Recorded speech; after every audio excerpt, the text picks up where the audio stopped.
বিসমিল্লাহির রহমানির রহিম। আমরা সাধারণত মোটরের যখন কয়েল বাঁধার প্রয়োজন হয় তখন কয়েল কাটি। কয়েল কাটতে গেলে আমরা অনেক মানুষই আছি যারা হ্যাসকোবিলেট দিয়া অথবা মেশিন দিয়া কয়েল কাটি, কিন্তু এতে কিছুটা ক্ষতি হয়, কেননা এই আর্মেচারের সাথে আঘাত লাগে। সেই জন্য আমরা যখন কয়েল কাটবো আমরা কি করব, কয়েল কাটার সময় আমরা কাটিং প্লাস দিয়ে এভাবে আমরা কয়েল কাটবো, অল্প অল্প করে ধরবো, অল্প অল্প করে আগাবো। এভাবে যদি আমরা কয়েল বাঁধি তাহলে কয়েল কাটি, তাহলে আমাদের দেখা যায় যে ফ্যানের উপরে কোনো আঘাত পড়বে না। ওই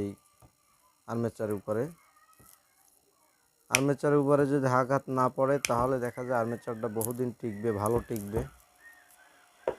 সাধারণত দেখা যায় অধিকাংশ মানুষ এই ভুলটাই করে যে হ্যাসকোবেলেট অথবা গ্রাইন্ডার দিয়া কয়েল কাটার চেষ্টা করে, কারণ গ্রাইন্ডার বা হ্যাসকোবেলেট দিয়ে কাটতে গেলে আঘাত লাগাটাই স্বাভাবিক। তাই চেষ্টা করব যাতে কখনোই বডির উপরে কোনো প্রভাব না পড়ে। আমি মাঝে মাঝে এইটা দিয়ে একটু উঁচু করে নেই, কেননা দেখা যায় যেই কয়েলগুলো বডির সাথে মিশানো থাকে, মিশানো কয়েলগুলো অনেক সময় কাটিং প্লাসের মাথায় পায় না। সেই জন্য আমি চেষ্টা করি যাতে করে কোনো অবস্থায় বডির সাথে আঘাত না লাগে। আমরা ফ্যান খোলা থেকে নিয়ে প্রত্যেকটা কাজে আমরা লক্ষ্য করব যাতে করে বডিতে আঘাত না লাগে।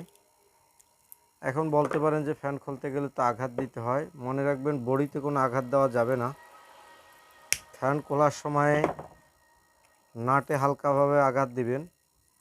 হালকা আঘাতে যদি খুলে তাহলে তো সহজে খুললে তো খুলবে, যদি হালকা আঘাতে না খোলে তাহলে হালকা একটু তাপ দিবেন, গ্যাস ধারা, হালকা বলতে গ্যাস ধারা তাপ দিবেন। তাপ দেওয়ার পরে কুট করে একটা শব্দ হবে, তাহলেই বোঝা যাবে যে আসলে বেয়ারিংটা আলগা হয়েছে। তখন আপনি খুলবেন। আপনি এখন বলতে পারেন যে তাহলে তো রং নষ্ট হইতে পারে।